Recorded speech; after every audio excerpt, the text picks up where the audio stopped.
Hello dear students, आज के इस वीडियो लेक्चर में मैं आपको इंपॉर्टेंट क्वेश्चंस जो कि आपको 5 आउट ऑफ 5 गेन करने के लिए हेल्प करेंगे बोर्ड एग्जाम में, तो उसका सॉल्यूशन देने वाली हूं। तो इसका एक्सप्लेनेशन स्टार्ट करने से पहले मैं आपसे रिक्वेस्ट करूंगी कि अगर अभी तक आपने चैनल को सब्सक्राइब नहीं किया है तो जल्दी से चैनल को सब्सक्राइब कर बेल आइकन बटन को प्रेस कीजिए ताकि आपको लेटेस्ट वीडियो के नोटिफिकेशन मिलते रहे। एंड लाइक एंड शेयर करना नहीं भूलना है। तो डियर स्टूडेंट, सबसे पहला जो क्वेश्चन यहाँ पर है, आपको करेक्ट ऑल्टरनेटिव चूज करना है एंड रीराइट करना है स्टेटमेंट को। तो आपको याद रखना है कि स्टेटमेंट आपको फिर से लिखना होगा। तो यहाँ पर बोला है पहला क्वेश्चन कि व्हेन शेयर्स आर फोरफिटेड, जब शेयर्स को फोरफिट किया जाता है तो share capital account is dash. तो उस समय पर हम शेयर कैपिटल अकाउंट को क्या करेंगे, डेबिट करेंगे ऑब्वियसली।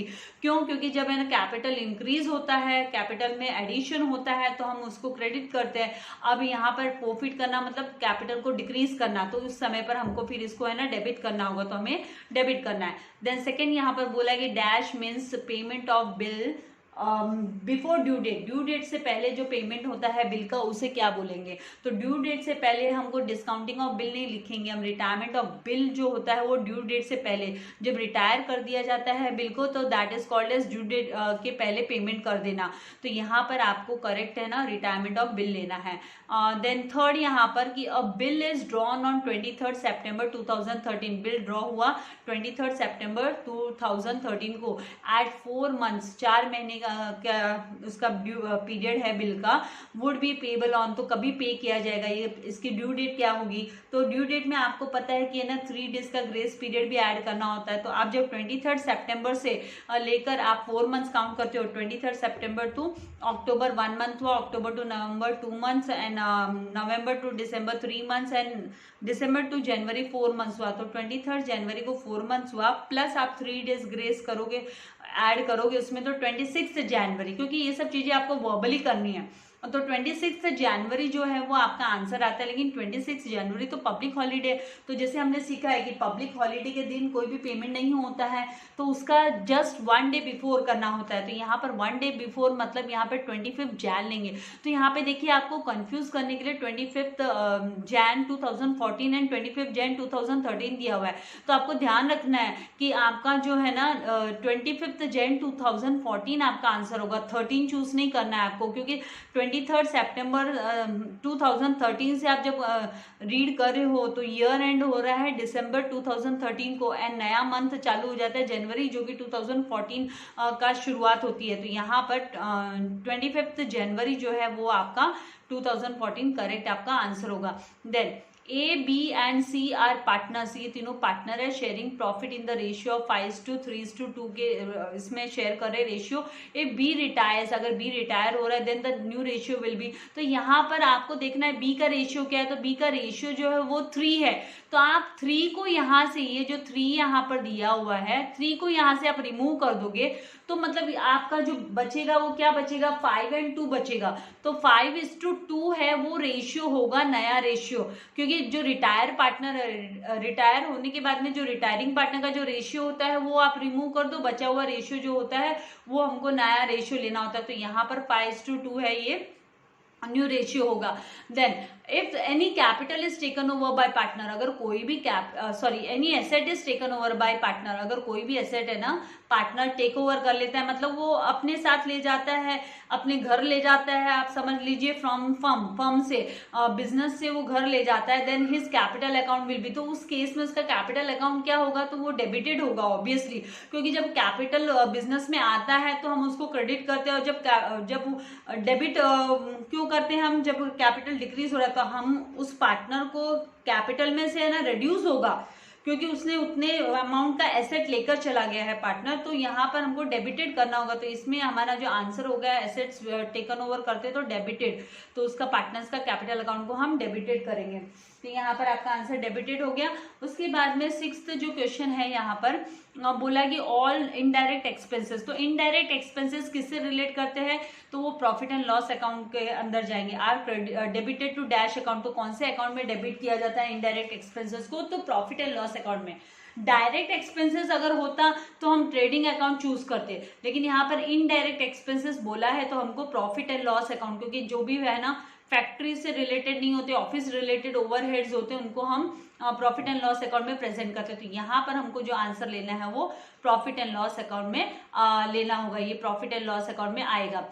देन नेक्स्ट यहाँ पर प्रॉफिट एंड लॉस अकाउंट यहाँ पर हम ले लेंगे। उसके बाद में जो नेक्स्ट यहाँ पर दिया है कि dash is an intangible asset, कौन सा एसेट है वो इंटेंजिबल है, तो यहाँ से हमको देखना है गुडविल, स्टॉक, बिल्डिंग, कैश। तो जो गुडविल होता है वो इंटेंजिबल एसेट होता है, जिसको हम देख नहीं सकते, दिखाई नहीं देता है goodwill. Then return outward are deducted from, return outward मतलब आपने जो है परचेस किया था उनको आपने वापस दे दिया। आप जब परचेस किए थे कोई चीज अपने बिजनेस के लिए, जो गुड्स परचेस किए थे, तो आप उसको है ना रिटर्न भेज रहे हो, परचेस किए हुए गुड्स में से रिटर्न कर रहे हो, मतलब आउटवर्ड भेज रहे हो। आउटवर्ड मतलब बाहर भेज रहे हो, रिटर्न बाहर भेज रहे हो। तो बाहर कब भेजा जाता है, जब कोई चीज परचेस की जाती है। तो इसी से आपको क्लिक करना है कि ये परचेस को लेकर है कि return outward are deducted from, तो ये परचेस से यहाँ पर रिटर्न आउटवर्ड को हम परचेस से माइनस करेंगे, यहाँ पर हमको परचेस से माइनस करना है। देन नेक्स्ट यहाँ पर क्या है,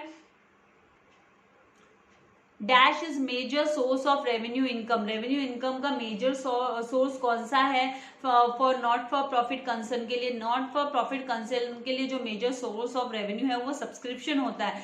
तो यहाँ पर डोनेशन नहीं लेना है आपको, ये जो सब्सक्रिप्शन है, सब्सक्रिप्शन फीस वो लोग लेते हैं। डोंट वरी, इस चैनल पे आप लोगों को कोई भी सब्सक्रिप्शन फीस नहीं पे करनी है, सब्सक्राइब करने के लिए कोई फीस नहीं देनी है, ये आपके लिए एब्सोल्युटली फ्री चैनल है। तो यहाँ पर ये सब्सक्रिप्शन जो है वो आपका करेक्ट आपको आंसर लेना है, सब्सक्रिप्शन यहाँ पे करेक्ट आंसर आएगा।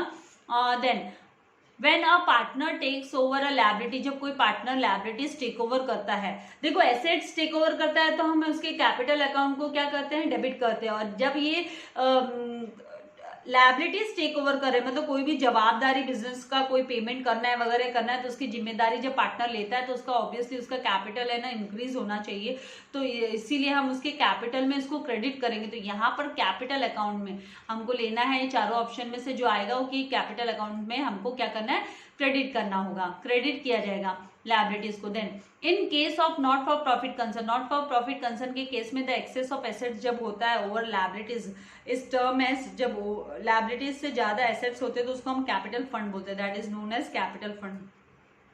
हमें आंसर जो है वो कैपिटल फंड लेना है। Then when the capital balances of partners change every year, हर साल चेंज हो रहा है तो मतलब फ्लक्चुएट हो रहा है, it is known as fluctuating capital method. तो हमें उसे फ्लक्चुएटिंग कैपिटल मेथड लेना है, fluctuating capital method. Fix capital method होता है, फ्लक्चुएटिंग कैपिटल मेथड होता है, हर साल चेंजेस हो रहा है मतलब फ्लक्चुएटिंग कैपिटल मेथड हुआ। Then assets and liabilities are transfer to realisation account at there, तो उनकी always and always book value पे ट्रांसफर किया जाता है। एसेट्स एंड लायबिलिटीज जो भी है उनको बुक वैल्यू पे ही हम रियलाइजेशन अकाउंट में ट्रांसफर करते हैं, मार्केट वैल्यू पे नहीं करते। Then share of profit of a deceased partner, deceased partner का जो प्रॉफिट शेयर है till the date of his death, उसकी डेथ तक का जो उसका शेयर ऑफ प्रॉफिट है वो कहाँ पर ट्रांसफर होगा, तो दैट विल बी डेबिटेड, वो डेबिट किया जाएगा profit and loss suspense account में, उसको हम डेबिट करते हैं, that will be debited to the profit and loss suspense account में डेबिट किया जाता है। देन नेक्स्ट जो है वो है the interest on drawings, drawings पे जो भी इंटरेस्ट होता है is transfer to dash side of profit and loss account. ये जो इंटरेस्ट ऑन ड्राइंग्स होता है ये है ना बिजनेस के लिए इनकम होती है, एक तरीके से इनकम ही हुई ना, क्योंकि है ना जब कोई भी विड्रॉ करता है पार्टनर तो पर्सनल यूज के लिए तो वो ड्राइंग्स हुआ और उसके ऊपर जो इंटरेस्ट चार्ज होता है वो बिजनेस के लिए इनकम हुई। तो प्रॉफिट एंड लॉस अकाउंट के क्रेडिट साइड में, क्योंकि नॉमिनल अकाउंट का रूल होता है debit all expenses and losses, credit all incomes and gains, तो यहाँ पर ये इंटरेस्ट ऑन ड्राइंग्स इनकम है इसीलिए हम इसको क्रेडिट करेंगे। Then 16th, if goodwill is raised to the extent of retiring partner share, retiring partner के शेयर तक का ही अगर गुडविल रेज किया जा रहा है, then dash account is debited, तो उस केस में कौन सा अकाउंट हमको है ना डेबिट करना होगा। तो यहाँ पर if goodwill is raise to the is debited to the, यहाँ पर 15th एंड नाउ यहाँ पे 16th जो है इसमें आएगा if goodwill is raise to the extent of retiring partner, retiring partner के एक्सटेंट का ही अगर रेज किया जाता है तो हमको उसको गुडविल अकाउंट में डेबिट करना होता है, that will be debited to goodwill account, उसको गुडविल अकाउंट में हम डेबिट करेंगे। Then if dash extra dash extra days are allowed over and above the period of bill. Bill का जब समय हो जाता है तो उसके ओवर एंड अबव जो पीरियड दिया जाता है जिसे हम ग्रेस डेज भी बोलते हैं, तो कितने ग्रेस डेज देने होते हैं, तो 3 ग्रेस डेज होते हैं। तो यहाँ पर हमको 3 सिलेक्ट करना है कि 3 ग्रेस डेज आर या 3 extra days are allowed over and above the period of bill. Then in case of admission of partner the profit और loss on the revaluation of assets and liabilities is shared by dash partners. तो कौन से partners share करते हैं, तो admission के समय पर जो भी पुराना जो profit and loss adjustment account जिसे हम बोलते हैं या रीवैल्यूएशन अकाउंट जिसे हम बोलते हैं, उसको जब क्लोज करते हैं तो अगर कोई प्रॉफिट होता है